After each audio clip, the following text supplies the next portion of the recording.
Halo para penjelajah sejarah, mitos dan misteri. Selamat datang kembali di saluran kita. Hari ini, kita tidak akan berlayar ke perairan dingin Nordik atau menuju kuil Yunani kuno. Kita akan kembali ke tanah air kita, Indonesia, untuk menyelami salah satu legenda paling abadi, paling dihormati, dan paling menakutkan yang pernah ada.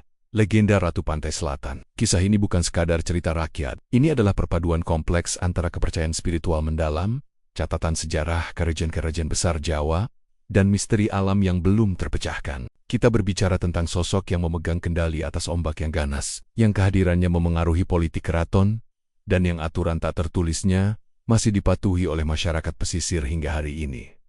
Siapa sebenarnya Ratu Pantai Selatan? Apakah dia adalah Kanjeng Ratu Kidul, sosok dewa yang agung dan abadi? Atau dia adalah Nyi Roro Kidul, roh cantik dari legenda rakyat yang menyimpan dendam? Bagaimana legenda ini bisa terikat erat dengan tahta dua kerajaan terbesar di Jawa, Mataram Islam dan Pajajaran?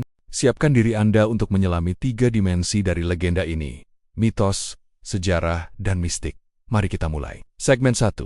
Dimensi mitos, Kanjeng Ratu Kidul versus Nyai Roro Kidul. Sangat penting untuk memulai dengan membedakan dua entitas yang sering disamakan, tetapi secara tradisional memiliki peran dan asal-usul yang berbeda dalam pandangan. Keraton Jawa, Kanjeng Ratu Kidul dan Nyi Roro Kidul. Kanjeng Ratu Kidul, penguasa alam gaib. Dalam pandangan keraton dan tradisi Jawa yang lebih formal, Kanjeng Ratu Kidul dipandang sebagai sosok yang jauh lebih agung dan bersifat dewa. Ia adalah dewa penguasa laut selatan, sebuah entitas spiritual yang sudah ada jauh sebelum kerajaan-kerajaan manusia berdiri. Kanjeng Ratu Kidul adalah personifikasi dari kekuatan alam selatan yang tak terbatas dan tak tertandingi. Ia bukan manusia yang berubah menjadi roh. Ia adalah roh yang menguasai dimensi tertentu. Posisinya diyakini sebagai leluhur spiritual atau dewa pelindung, dewa kemakmuran dan pelindung yang bertindak sebagai istri spiritual bagi para raja Mataram. Perannya adalah menjaga keseimbangan kosmos di wilayah Jawa. Disinilah letak konsep manunggaling kaula gusti, bersatunya hamba dengan tuan atau raja, di mana Raja Mataram, sebagai penguasa dunia fisik jagat gede, menjalin ikatan suci dengan Ratu Kidul, penguasa dunia gaib jagat cilik. Ikatan ini bertujuan untuk melindungi kerajaan dari ancaman, memberikan kesuburan, dan memastikan bahwa legitimasi politik Raja Mataram disetujui oleh alam gaib. Ia adalah simbol kemakmuran dan kekuasaan abadi yang bersemayam di dasar Samudra Hindia yang ganas. Nyi Roro Kidul, kisah putri yang dibuang. Di sisi lain, Nyi Roro Kidul adalah sosok yang dikenal luas dalam cerita rakyat, terutama di kalangan masyarakat pesisir dan rakyat jelata. Kisahnya jauh lebih personal dan tragis. Nyi Roro Kidul umumnya dipercaya sebagai seorang putri manusia dari salah satu kerajaan di Jawa Barat. Seringkali dikaitkan dengan kerajaan Pajajaran. Dalam versi yang paling populer, ia bernama Dewi Kadita. Dewi Kadita adalah seorang putri yang sangat cantik. Kecantikannya membuatnya iri hati oleh para selir dan bahkan ibu tirinya. Karena intrik dan kecemburuan, ia dikutuk dengan penyakit kulit yang mengerikan. Ayahnya, sang raja, merasa malu dan terpaksa membuang putrinya itu dari istana. Dewi Kadita berkelana hingga akhirnya tiba di pantai selatan. Dalam keputusasaan, ia menceburkan diri ke ombak Samudra Hindia. Namun, alih-alih tenggelam, ia diselamatkan oleh kekuatan gaib dan kutukannya menghilang, memberinya kecantikan yang lebih menakjubkan daripada sebelumnya. Ia kemudian diangkat atau mentransformasi dirinya menjadi penguasa alam laut di sana. Kisah Nyi Roro Kidul penuh dengan emosi manusia, cinta, iri hati, pengkhianatan dan dendam. Ia adalah roh yang berasal dari manusia, dan karena itu, ia dianggap lebih dekat dengan urusan manusia dan lebih berbahaya. Ia sering dikaitkan dengan larangan memakai baju hijau di pantai, karena hijau adalah warna kesukaannya atau seragam pasukannya, dan mitos tentang korban jiwa yang ditarik ke laut sebagai pelayan atau pasukannya. Perbedaan kunci, Kanjeng Ratu Kidul adalah dewa kosmik, pengikat sumpah keraton. Nyi Roro Kidul adalah roh yang bangkit dari tragedi manusia, penguasa yang lebih emosional dan lokal. Segmen 2.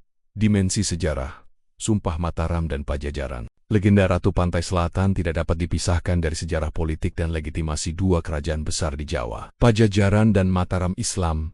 Transisi dari Pajajaran. Jika Nyi Roro Kidul memang putri dari kerajaan Pajajaran, sebuah kerajaan Hindu Sunda, maka legenda ini menyimpan catatan historis tentang perpindahan kekuasaan spiritual. Pajajaran adalah kerajaan yang kuat di Jawa Barat, yang memiliki tradisi spiritual yang kuat. Ketika Islam mulai masuk dan mengubah lanskap politik, kerajaan Pajajaran akhirnya runtuh. Legenda Kadita yang dibuang dapat ditafsirkan sebagai simbol dari kejatuhan Pajajaran dan penolakan terhadap Islamisasi oleh sebagian elit lama. Putri yang dibuang Pajajaran menemukan kekuasaan baru di lautan wilayah yang tidak tersentuh oleh kekuasaan darat yang baru. Ini menjadikan Ratu Kidul atau Nyi Roro Kidul sebagai simbol kekuatan lama yang abadi, yang tidak pernah tunduk pada kekuasaan darat yang baru. Ia adalah peninggalan kekuatan spiritual yang mendahului Islam di Jawa, Ikatan Mataram Islam. Namun, hubungan yang paling terkenal dan terperinci adalah dengan Kerajaan Mataram Islam, yang kemudian melahirkan Kesultanan Yogyakarta dan Kasunanan Surakarta. Pendiri Mataram,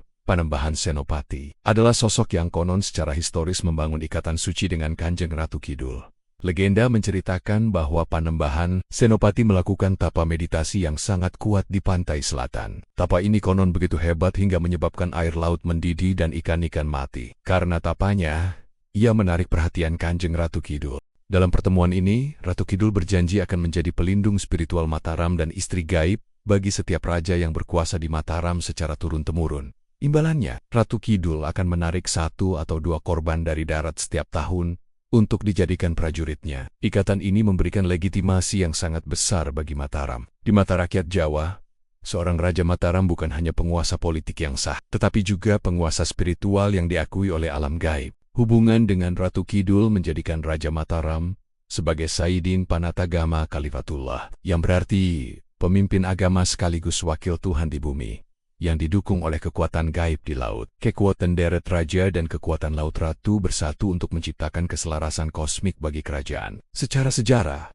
ikatan ini adalah strategi politik dan budaya yang cemerlang. Dengan mengadopsi dan menyerap kekuatan mitos lokal yang sudah ada yaitu Dewa Penguasa Laut, Raja Mataram berhasil menyatukan 2 keyakinan, Islam sebagai agama resmi, dan animisme atau dinamisme Jawa sebagai praktik spiritual. Ini adalah contoh sempurna dari sinkretisme Jawa yang melegitimasi Mataram selama berabad-abad. Segmen 3, Dimensi Mistik, Larangan dan Ritual. Dimensi ketiga dari legenda ini adalah aspek mistik yang masih dipraktikkan dan dipercayai hingga saat ini. Terutama di sepanjang garis pantai selatan Jawa, larangan pakaian hijau mungkin aspek mistik. Ratu Pantai Selatan yang paling terkenal adalah larangan mengenakan pakaian berwarna hijau saat berada di pantai selatan. Larangan ini adalah contoh kuat dari bagaimana mitos memengaruhi perilaku sehari-hari dan keyakinan spiritual. Dipercayai bahwa hijau adalah warna kesukaan Ratu Kidul atau warna seragam prajuritnya. Jika seseorang memakai pakaian hijau dan berada di dekat air, Ratu Kidul akan menganggap orang tersebut sebagai salah satu rakyatnya dan akan menariknya ke dasar laut untuk dijadikan pelayan.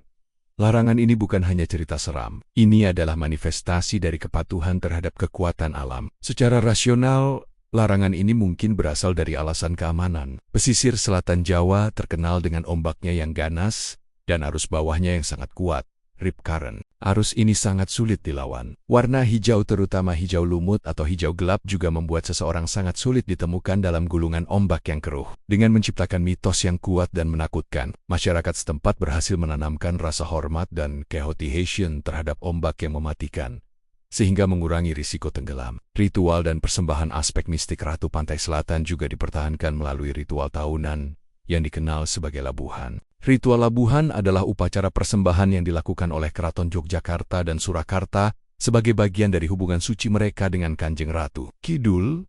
Labuhan dilakukan di beberapa tempat.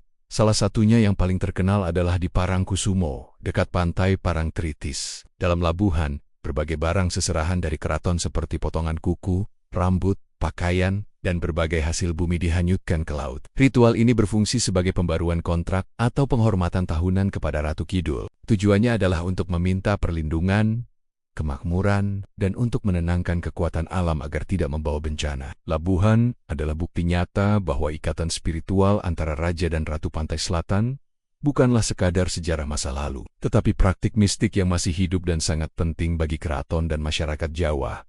Selain labuhan, banyak masyarakat pesisir dan pelaku spiritual juga melakukan persembahan kecil sesajen secara mandiri. Persembahan ini seringkali berupa bunga, makanan, dan dupa yang diletakkan di tepi pantai. Tindakan ini adalah cara untuk meminta izin dan menghormati penguasa laut sebelum melakukan aktivitas di sana, mencerminkan kepercayaan bahwa laut adalah alam yang memiliki tuannya sendiri dan harus diperlakukan dengan penuh hormat. Legenda Ratu Pantai Selatan adalah cerita yang luar biasa, karena ia hidup di 3 dimensi sekaligus. Secara mitos, ia adalah kisah tentang kekuasaan kosmik Kanjeng Ratu Kidul dan tragedi manusia Nyai Roro Kidul. Secara sejarah, ia adalah fondasi legitimasi politik salah satu dinasti terbesar di Nusantara, Mataram Islam, yang berhasil menyatukan agama baru dengan spiritualitas purba. Secara mistik, ia adalah seperangkat aturan dan ritual yang masih mengikat perilaku kita hingga hari ini, mengajarkan kita untuk menghormati laut yang ganas. Entah Anda melihatnya sebagai Dewi Abadi atau sebagai roh putri yang dendam, Ratu Pantai Selatan tetap menjadi simbol yang tak tertandingi dari kekuatan Samudra Hindia, kekayaan budaya Jawa, dan misteri yang bersembunyi di balik gulungan ombak.